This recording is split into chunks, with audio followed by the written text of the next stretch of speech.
Taarifa ile nilipata nikiwa niko nyumbani siku ya Jumapili, na hiyo ilikuwa ni baada ya kuwasiliana naye siku ya Ijumaa, kwa sababu nilimwalika Pilipili aje Jumamosi nyumbani kwangu. Nilikuwa na event ya kumpongeza kijana wangu amepata komunyo ya kwanza, na akanambia kumraba atakuwa na majukumu amemtight, ila ikiwa pamoja safari ya Dodoma ambako alikuwa anakuja Jumapili, na amekuja na akanambia kwamba akitoka huko Dodoma atarudi kwa ajili ya kumpatia dogo zawadi.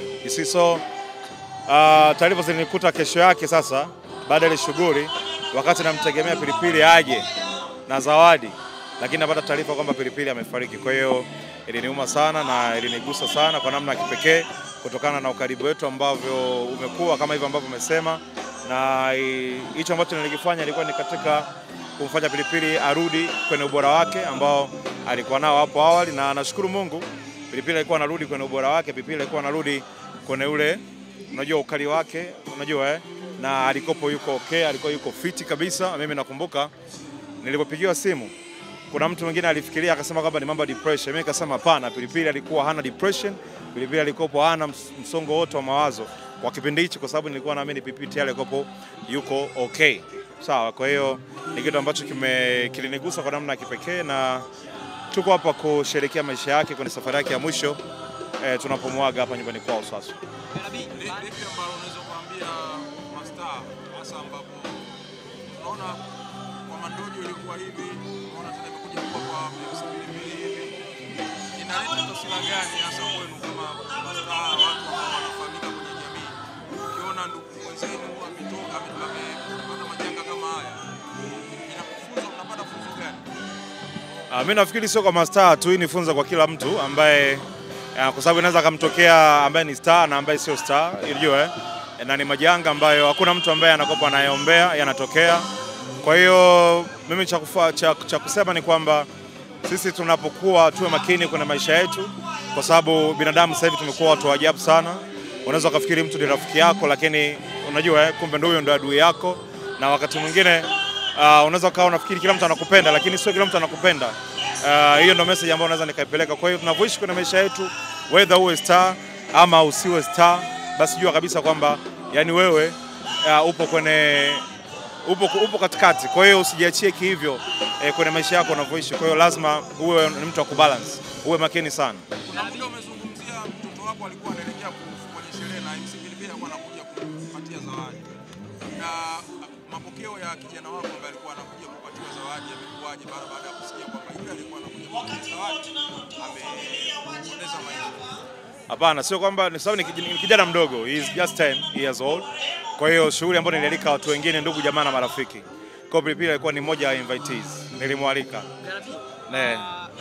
Siku za mwisho labda MC Pilipili, kutokana na taarifa iliyotoka kwamba alijeruhiwa hadi kuuawa, aliwahi kuambia labda ana maadui wote au aliwahi kushuhudia akiwa na maadui labda? Kiukweli mimi kwanza nilisushwa zaidi, kwa sababu unakuaje adui na Pilipili? Mimi nilisema how can you unaweza kuja na adui na MC Pilipili, kwa sababu MC Pilipili ni mtu ambaye ana urafiki na kila mtu, ni mtu ambaye ni mnyenyekevu, ni mtu ambaye ni mcheshi. Pilipili is like, yani anakutana na mtu, nakutana na wewe, nakutana na Pilipili, pia nakufahamu wewe, mimi sikufahamu, lakini Pilipili anaweza kanifanya mimi na wewe tukawa marafiki. Unaelewa? Kwa alikuwa ni mtu wa connect watu. Pilipili anaweza kukaa na mwanasiasa, anaweza kukaa na msanii, anaweza kukaa na mtumishi wa Mungu, anaweza kukaa na mwanamichezo, na alikuwa ni mtu ambaye anajichanganya na kila mtu. You see, mimi unajua kupata taarifa ya msiba ni jambo moja, lakini kupata taarifa ya msiba kwamba Pilipili amefariki tena kwa kupigwa ndio kiliniuma zaidi, kwa sababu unampigaje Pilipili? Kwa nini umpige Pilipili? Kwa hiyo kuna time nafikiria kwamba kuna ile wakati anapigwa the way ambavyo pengine alikuwa ama anacheka, unajua so Pilipili is always smiling, you know, maybe he was smiling like bro niache la bro niache, so yani inauma sana. Mwisho alikuwa anaandika sana ujumbe wa kushukuru kwa mambo aliyofanyia. Ujumbe gani ukikumbuka alioandika unakuumiza sana? Kwanza mimi nilikuwa namkataza, kwa sababu ilifika time ikawa ni too much.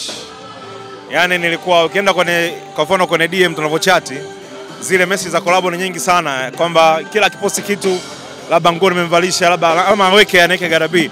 Kwa hiyo nikanambia bana, pilipili zimekuwa nyingi sana, hemu kausha tufanye vitu vingine. Na pilipili anakuambia mimi siwezi kuacha, na ikawa anaenda na kiposti anasema mimi siwezi kuacha.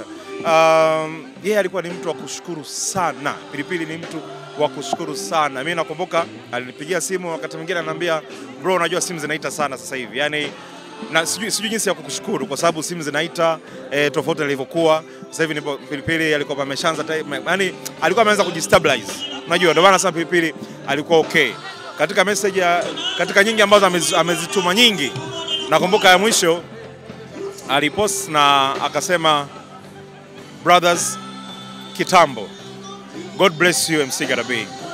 Ukiacha katika nyingi message nzuri alizoongea, hiyo God bless you MC Garabi, kwa sababu ndo post ya mwisho ni post kama wiki moja kabla, na akaandika ujumbe God bless you MC Garabi.